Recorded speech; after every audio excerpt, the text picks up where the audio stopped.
Bon, ben, salut tout le monde. On a un petit peu niaisé avec la caméra. Je comprends pas pourquoi que la semaine passée, ça fonctionnait bien. La caméra sur le large, mais cette semaine, ça fonctionnait pas. Mais enfin, bref. On va dire que c'est les plaisirs de l'électronique et le plaisir de... Oup, oup, oup, oup.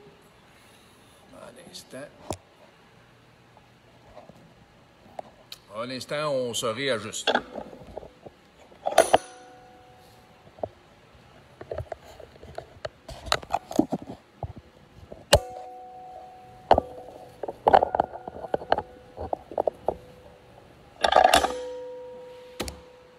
Bon, c'est mieux, là, ça tient. On devrait pas tomber. On est au moins 800, 850. Aussitôt qu'on tombe 875 personnes, on commence. Ça devrait pas être trop long. Dans à peu près 2 mois. Bon, plus sérieusement, aujourd'hui, salut Denis. Les deux Denis, salut Miss. Il va y avoir 2 sujets parce que le chargeur, salut Claudie, le chargeur intelligent qu'on fabrique ici, c'est pas un sujet qu'on va développer pendant une demi-heure. C'est quand même quelque chose d'assez court, mais je voulais que tout le monde le sache. Les amoureux de la voiture ancienne n'ont pas tous des 12 volts. Il y en a beaucoup qui ont encore des 6 volts. Puis moi, j'encourage à les conserver 6 volts pour plusieurs raisons. Peut-être qu'on en fera un sujet direct là, sur les 6 volts, mais bon, j'encourage les gens à garder les 6 volts parce que les 6 volts fonctionnent très bien lorsqu'ils sont bien réparés ou bien entretenus. Ça, on en reparlera un petit peu plus tard. Par contre, on a développé, c'est exclusif à nous autres, on a développé un chargeur intelligent pour les véhicules 6 volts qui voudraient faire fonctionner des accessoires 12 volts. Les accessoires 12 volts auxquels je pense, c'est le power steering électrique qu'on a parlé dans une vidéo précédente, ou bien, par exemple, une fan pour le radiateur en avant, etc., etc. Ce chargeur-là, ce n'est pas un ondulateur que vous allez trouver sur eBay à 4 et quelque chose venant de la Chine. Ça, c'était fabriqué ici selon les spécifications que moi je voulais pour les véhicules 6 volts. C'est-à-dire que ce chargeur intelligent va charger une batterie 12 volts que vous allez cacher dans le véhicule. Puis là, je ne parle pas d'une batterie à l'acide au plomb, je parle d'une batterie scellée qui est tout petite, qui a à peu près le format d'une batterie de moto environ. Ces batteries sont peu dispendieuses, sont faciles à trouver, et puis on peut les mettre couchées à l'envers sur le côté, peu importe l'endroit où on va la placer, et c'est sans entretien. Ces batteries-là sont puissantes, malgré leur petit gabarit. Ils sont très utiles pour le power steering électrique. Ils sont très utiles aussi pour faire fonctionner, à la limite, une radio ou le ventilateur qu'on mettrait pour le radiateur en avant. Lui, de la façon dont il fonctionne, puisqu'il le sépare, si on veut, d'un ondulateur, c'est que lui est intelligent. Il va prendre un maximum de 9,5 ampères, 9 ampères et demi venant du véhicule 6 volts, parce qu'on sait que la plupart ont des... salut Pierre! Ont des générateurs qui, au gros maximum, à moins d'exception, au gros maximum développent 35 ampères. On ne peut pas se permettre... Salut Martin! On ne peut pas se permettre d'utiliser trop d'ampérage venant du système du véhicule 6 volts parce qu'il n'en restera plus pour allumer la lumière, charger la batterie principale du véhicule, etc. Il fallait être bien minutieux là-dessus. Si il utilise 9 ampères, 9 ampères et demi pour charger la batterie 12 volts à partir de la 6, forcément, dans le 12 volts, il va y avoir une dépense plus basse due à toutes sortes de raisons électriques et électroniques.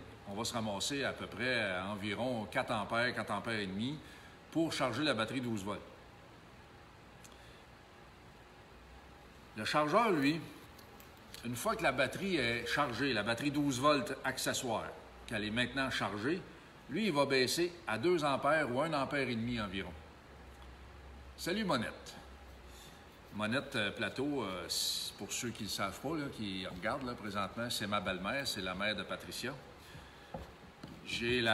Pour ceux qui ne le savent pas non plus, j'ai la plus merveilleuse des belles-mères parce qu'elle reste loin, quoi.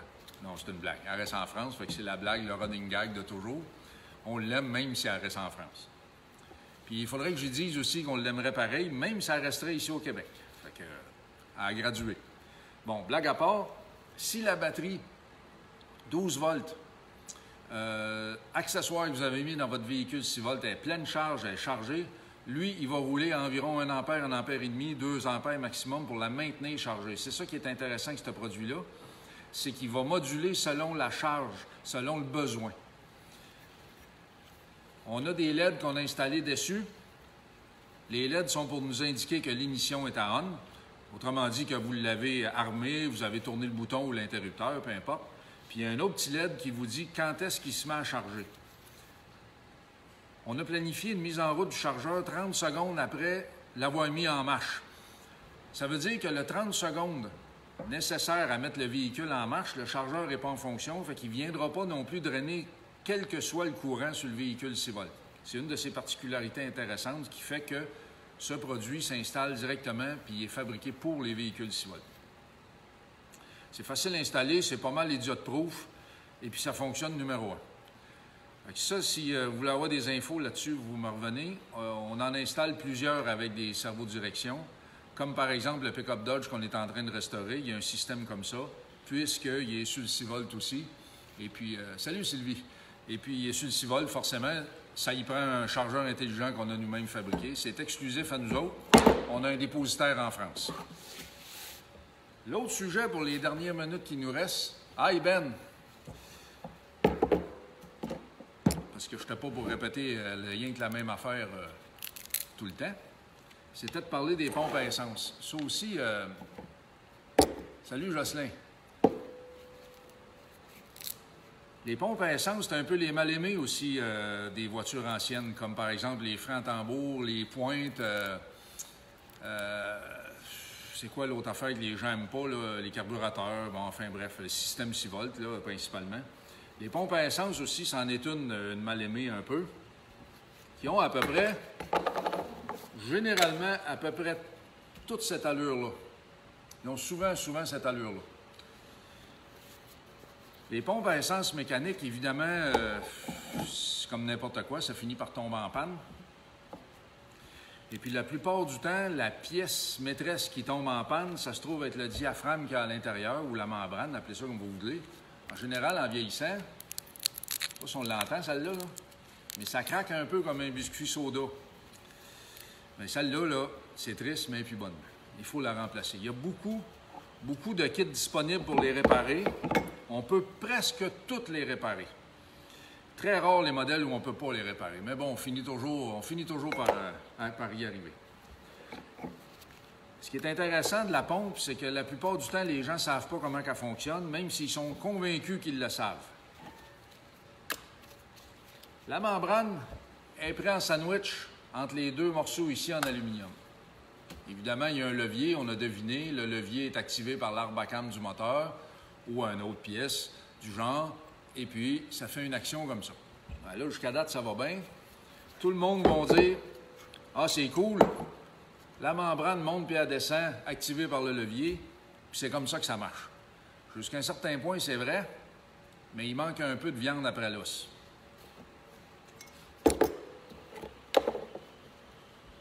Dans le fond d'une pompe à essence comme ça, on a un alien avec 2 gros yeux comme ça. Bon, c'est pas un alien, c'est des valves. Les valves, c'est pareil comme dans le cœur humain. C'est exactement le même style, ils font exactement la même chose, mais le liquide, c'est pas le même. Il y a des valves, les 2 valves sont identiques, mais sauf qu'ils sont posées de façon inversée. En étant posées de façon inversée, quand la membrane attire dans un sens, le liquide rentre par une, puis quand la membrane pousse dans l'autre sens, bien, force le liquide à partir dans l'autre sens. Fait que c'est un peu simple comme concept.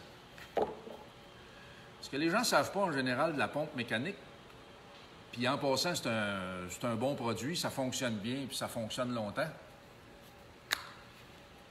c'est que la pompe, elle ne marche pas tout le temps.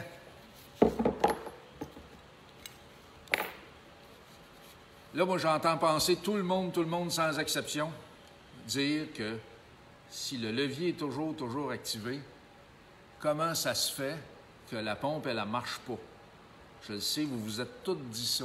Toute la gang, sans exception. Salut Sylvain, salut Bruno. Même Sylvie, à la limite. Je le sais, tout le monde a pensé ça. Eh bien non.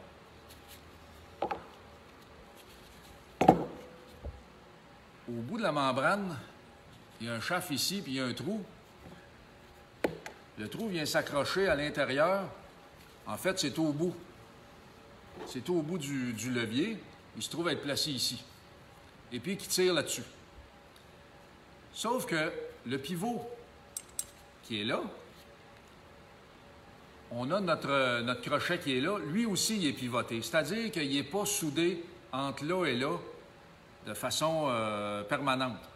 Ils sont tous les deux sur le même axe. Mais lui, quand il descend, il entraîne celui-là à monter. Mais il ne l'entraîne pas à descendre. Ce qui le fait descendre, c'est le ressort. Si les deux sont séparés, mais que lui, il a un qu'une simple action, ou une action juste dans un sens, il faut tout de même le ramener, puis c'est ce ressort-là qui fait ça. Ce ressort-là, je le trouve tellement beau que des fois, je me demande si je ne devrais pas l'amener chez nous, puis le mettre sur ma table de chevet. C'est vraiment un beau morceau. C'est vraiment très beau. Donc, face à part, lui, il s'installe ici. Il va ramener le diaphragme par en bas, ou par en haut, dépendamment dans quel sens il est placé. Pourquoi ils font ça? Parce que c'est là que la plupart des gens bloquent sur le fonctionnement de la pompe à essence. C'est monté comme ça. Il y a les valves en dessous qu'on a regardé tantôt. Si le carburateur à l'autre bout il est plein, il ne faut pas le forcer à boire de l'essence qu'il ne veut pas. Fait que lorsque la pompe va avoir monté par le levier, parce qu'elle n'a pas le choix, là, la membrane, pas la pompe, mais la membrane n'a pas le choix de monter parce que le levier s'en va comme ça, il n'a pas le choix de la monter. Mais comme j'ai dit tantôt, le fait que les deux soient séparés, lui, il ne redescendra pas. C'est le pointeau dans le carburateur qui va bloquer l'entrée, qui va être plus fort que le ressort. Aussitôt qu'il y a une dépense d'essence dans le carburateur, les flotteurs vont descendre, le pointeau va s'ouvrir, ça va libérer le passage, elle va se mettre à descendre pour combler la différence. Si sa course au complet n'a pas suffi, bien, elle va se laisser entraîner, elle va remonter une autre fois par en haut, puis là, elle va descendre tout doucement. Pendant qu'elle fait ça, lui, il a pu faire à peu près 100 coups, là. Lui, il a fait ça 100 fois. Puis pendant que le levier a fait ça 100 fois, lui, il a peut-être monté puis descendu 3 fois. C'est pour ça que les pompes, finalement, les pompes à essence à membrane comme ça, durent pas mal longtemps. C'est un peu comme l'histoire des pointes. On a parlé des pointes, bon, mais c'est un peu le même principe. C'est pas mal intéressant quand même, la pompe à gaz. Y a-t-il des questions? C'est le temps. Salut, Eric. Tiens, il y a un petit bout que je suis en train de... Pendant que vous préparez vos questions, s'il y en a, il y a un bout que je suis en train d'oublier. Cette partie-là, ici, est à l'intérieur du moteur. Forcément, salut Gérard. Forcément, il y a de l'huile à moteur qui rentre par ici, là. Ça vient lubrifier le pivot. Puis pour éviter que l'huile s'en aille sur le dessus de la membrane, parce que lorsqu'elle est tirée ici, ce côté-là est ventilé, c'est ce côté-là qu'il y a de l'essence. Alors, l'huile, en principe, ne doit pas se rendre ici. Puis on a des petits trous. Ici, on les voit. Généralement, ils sont sur le côté, ils peuvent être ailleurs pour ventiler ce côté-là. Parce que si le côté était étanche ici, forcément, ça ne fonctionnerait pas. Gérard, dommage, je vais présenter à la verticale. Oui, Gérard, pour l'histoire de la verticale, on a commencé à l'horizontale comme la semaine passée pour te répondre. Puis là, je ne sais pas ce qui est arrivé. Tout le monde me voyait de côté au début, fait que je l'ai remis comme ça. Salut Christian, je l'ai remis de même, mais bon, enfin, je ne sais pas trop pourquoi ça ne marchait pas, mais la semaine passée, ça fonctionnait très bien. C'est ce que j'avais quand même essayé au départ. Fait que la pompe se lubrifie comme ça, le pivot se lubrifie comme ça, et puis ça peut durer facilement 30 à 40 000 milles. Fait que c'est pas une si mauvaise pièce d'équipement. Allez-y avec vos 500 questions, je suis prêt. Y en a-tu? Sinon, ben, on va se souhaiter bonne fin de semaine. Il y annonce beau. Oh, Dan, OK, ça se met à pisser le gaz par le trou. C'est à cause de quoi? Ouais, bon, ça, c'est bien. Bonne question. Le trou de ventilation est ici. C'est juste de l'air qu'on est supposé avoir là, pas de l'huile à moteur ni de l'essence. Mais si on voit de l'essence passer par là, c'est parce que la membrane s'est percée. Comme je disais tantôt, en haut, on a juste de l'air. En bas, on a l'essence ici. Si ça coule, c'est parce que la membrane est percée. Salut, Papa. Si vous voyez de l'huile sortir par le trou, parce que ça fait drôle de dire que votre pompe à gaz a perd de l'huile, mais oui, ça arrive. Si les trous de ventilation sont pleins d'huile, c'est parce que le joint qui est ici, dans le fond, il coule. Le joint vient se rendre étanche avec le shaft qu'il y a ici, ou la tige du vilebrequin, pas du vilebrequin, mais de la membrane. Fait que les deux sont supposés être étanches, puis la partie ici doit toujours être sèche, ni exempt d'essence et exempt d'huile. As-tu d'autres questions? Ah, ben tiens, en attendant que vous préparez vos multiples questions, les pompes ont différentes pressions, puis ce qui détermine la pression, c'est pas tant le diamètre, c'est le ressort qui ramène la membrane en bas, le fameux ressort que je voudrais mettre sur ma table de chevet, là. Mais bon, si on met un ressort plus fort, on va avoir une pression plus haute. Mais c'est pas parce qu'on mettrait une pression plus haute qu'on va généralement avoir un meilleur rendement. Parce que si on met une pression trop haute, le problème qu'on va causer, c'est qu'on va probablement forcer le carburateur à déborder parce que le flotteur du carburateur, la dimension du pointeau sont en fonction directe avec la pression de la pompe. Fait que si vous magouillez des affaires et vous mettez n'importe quoi dans votre char, vous trouvez des pièces qui ont l'air pareilles, mais vous n'êtes pas sûr que c'est les bonnes, surprenez-vous pas qu'il y ait des choses qui ne marchent pas bien par la suite. Quand on a des véhicules qui rentrent ici, on en a parfois qui rentrent avec plusieurs problèmes superposés. Puis là, il faut tout... Tu sais, il y en a un qui va rentrer ici avec si ça c'est modifié, il va rentrer ici avec un carburateur qui déborde, mais ça ne veut pas dire que la faute, c'est le carburateur non plus. Ça peut finir par être la pompe à essence qui cause le problème. Mais dans ce temps-là, quand le véhicule a 60 ans et a été taponné par n'importe qui, bien, à la fin, quand on les reçoit ici, c'est pas mal plus long à régler tous les problèmes. Mais ça marche quand ça sort d'ici, par exemple. Y a-t-il d'autres questions? Sinon, on se retrouve la semaine prochaine. Le sujet, je ne le sais pas encore, mais si vous avez des idées, lancez-moi les idées, même si ce n'est pas en direct aujourd'hui, vous pouvez me les envoyer par la page du garage. Et puis, demandez-moi pas ma fameuse recette de muffin au bleuet. Je la connais pas moi-même. Fait que bonne fin de semaine tout le monde. On se reprend la semaine prochaine.